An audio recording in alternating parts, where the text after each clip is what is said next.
तो चलिए सीधे आज के इस एक्सप्लेनर में चलते हैं। आजकल आपने नोटिस किया होगा हमारे आसपास लगभग हर दूसरा इंसान डायबिटीज, थायराइड या पीसीओडी जैसी किसी न किसी मेटाबॉलिक प्रॉब्लम से जूझ रहा है। एक तरह से ये एक आधुनिक महामारी बन चुकी है। पर सोचने वाली बात यह है कि क्या यही हमारी नियति है? क्या सच में हमारा शरीर ऐसे ही काम करने के लिए बना है? बिल्कुल नहीं। और आज हम इसी की गहराई में जाने वाले हैं। अब आमतौर पर मॉडर्न मेडिसिन में हमें क्या बताया जाता है? यही कि एक बार ये बीमारियां लग गईं तो बस जिंदगी भर गोलियां खाते रहो। पर सच्चाई इससे बिल्कुल अलग और सच में बहुत एम्पावरिंग है। आयुर्वेद कहता है कि ये कंडीशंस एक्चुअली रिवर्सिबल हैं। मतलब अगर हम कुछ होलिस्टिक बदलाव करें तो हमारा शरीर अपने आप को ही हील कर सकता है। हमें लाइफ लॉन्ग मेडिसिन के सहारे जीने की कोई ज़रूरत नहीं है। और इस एक्सप्लेनर का एजेंडा बिल्कुल क्लियर है। हम शुरुआत करेंगे द मेटाबॉलिक इम्बैलेंस क्राइसिस से, फिर देखेंगे आयुर्वेदा's व्यू ऑन मेटाबॉलिज्म, उसके बाद root causes, diet and lifestyle, फिर the gut sleep stress connection और आखिर में प्रैक्टिकल डेली आयुर्वेदिक ब्लूप्रिंट और the path to true balance पर आकर अपनी चर्चा पूरी करेंगे। तो चलिए बिना किसी देरी के अपने पहले सेक्शन की तरफ बढ़ते हैं। 1. The metabolic imbalance crisis. जब भी मेटाबॉलिक सिंड्रोम की बात आती है तो आमतौर पर दिमाग में सबसे पहले क्या आता है? डायबिटीज, पीसीओडी या हाई कोलेस्ट्रॉल, है ना? पर क्या आपको पता है कि माइग्रेन, सोरायसिस और अस्थमा जैसी परेशानियां भी इसी अम्ब्रेला के अंडर आती हैं? ये बहुत ज़रूरी पॉइंट है। ये सिर्फ किसी एक ऑर्गन की खराबी नहीं है, ये पूरे शरीर के मेटाबॉलिज्म और हमारी इम्यूनिटी में आए एक बहुत गहरे इम्बैलेंस का नतीजा है। सब कुछ आपस में जुड़ा हुआ है।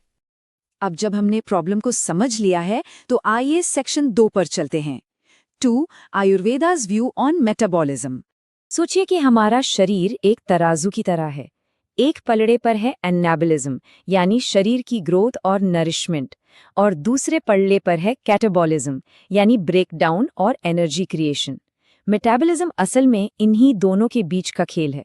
जब हमारी मॉडर्न लाइफस्टाइल की वजह से ये तराजू डगमगाता है ना, बस तभी ये सारी बीमारियां जन्म लेती हैं। तो फिर अल्टीमेट हेल्थ क्या है? आयुर्वेद में इसके लिए एक बहुत प्यारा टर्म है, सम दोष सम धातु सम अग्नि। इसका मतलब बहुत सिंपल है। जब आपके शरीर के दोष, आपके टिश्यूज और सबसे जरूरी आपकी पाचन अग्नि यानी डाइजेस्टिव फायर एकदम परफेक्ट बैलेंस में होते हैं, ये वो स्टेट है जहां आपका शरीर एक सेल्फ हीलिंग मशीन बन जाता है। पर ये बैलेंस आखिर बिगड़ता क्यों है? इसे समझने के लिए सेक्शन 3 देखते हैं। 3. Root causes, diet and lifestyle. सीधी सी बात है, हम आजकल इस तराजू को दोनों तरफ से तोड़ रहे हैं।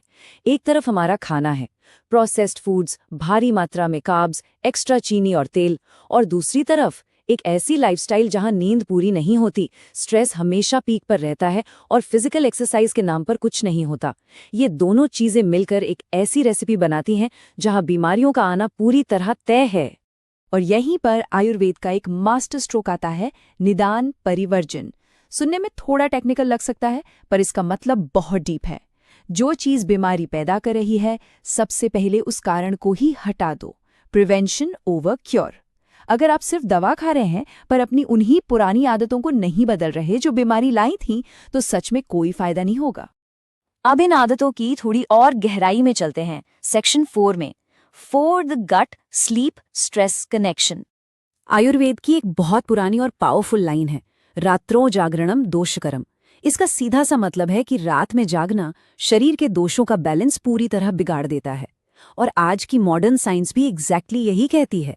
नींद पूरी ना होने से इंसुलिन रेजिस्टेंस शूटअप होता है, आपकी बायोलॉजिकल क्लॉक डिस्टर्ब होती है और मेटाबॉलिज्म एकदम स्लो पड़ जाता है। इसके साथ ही आपका पाचन और आपका दिमाग डीपली कनेक्टेड हैं।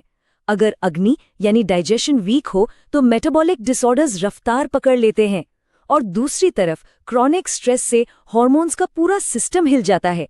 इसीलिए इंटरनल पीस और बैलेंस वापस लाने के लिए योग और प्राणायाम सिर्फ ऑप्शंस नहीं बल्कि एब्सोल्यूट नेसेसिटीज हैं।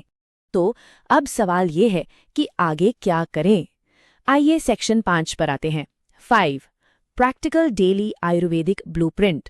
यहाँ हम सबसे बड़ा मॉडर्न मिथ तोड़ने वाले हैं। हमें हमेशा सिखाया गया है कि ब्रेकफास्ट दिन का सबसे इम्पॉर्टेंट मील है, चाहे भूख हो या ना हो खा लो। पर आयुर्वेद का फैक्ट क्या है?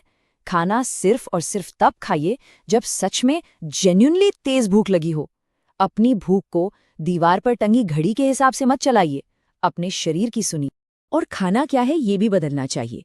जैसे गर्मियों में शरीर को नेचुरली हल्के और ठंडे फूड्स की ज़रूरत होती है, वहीं सर्दियों में हमें ऐसी डाइट चाहिए जो वार्म और न्यूट्रिशियस हो।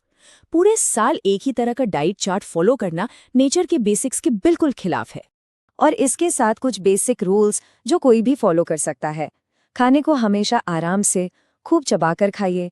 खाते ही तुरंत सोफे या बेड पर मत गिरिए, इसे पचने का टाइम दीजिए। और हाँ, दिन में कम से कम 30 मिनट की वॉक या हल्की एक्सरसाइज जरूर कीजिए। ये सुनने में बहुत छोटी आदतें लगती हैं, पर यकीन मानिए इनका असर किसी जादू से कम नहीं है। चलिए अब इस एक्सप्लेनर के आखिरी हिस्से में इन सबको एक साथ जोड़ते हैं। Section 6.6 the path to true balance. अगर आपको इन मेटाबॉलिक डिजीजेस को हराना है तो ये 3 स्टेप्स याद रखिए। स्टेप 1, अपने आहार यानी डाइट को ठीक कीजिए। स्टेप 2, अपने विहार यानी लाइफस्टाइल और डेली रूटीन को सुधारिए। और स्टेप 3, मेडिसिन का इस्तेमाल। ध्यान दीजिए, दवा हमेशा एक एब्सोल्यूट लास्ट रिजॉर्ट होनी चाहिए, पहली चॉइस नहीं। इस पूरे एक्सप्लेनर का क्रक्स एक ही वर्ड में छिपा है, समत्व, यानी बॉडी और माइंड के बीच एक एब्सोल्यूट परफेक्ट बैलेंस अचीव करना। यही सच्चे और लास्टिंग हेल्थ की निशानी है। और सबसे एम्पावरिंग बात यह है कि हम इन कंडीशंस को रिवर्स कर सकते हैं। हमें बस अपने शरीर को वो सही माहौल देना है। तो आखिर में अपने आप से एक सवाल पूछिए, क्या आप लाइफ लॉन्ग सिर्फ बीमारियों को मैनेज करना चाहते हैं, या आज ही से अपने शरीर के बैलेंस को वापस लाने की पावर अपने हाथ में लेना चाहते हैं? चॉइस पूरी तरह आपकी है। अगर आपको इस विश्लेषण से कुछ वैल्यू मिली हो, कुछ नया सीखने को मिला हो, तो मेरे चैनल को सब्सक्राइब जरूर करें, इसे लाइक करें और अपने परिवार और दोस्तों के साथ शेयर करें, ताकि वो भी अपने हेल्थ की कमान अपने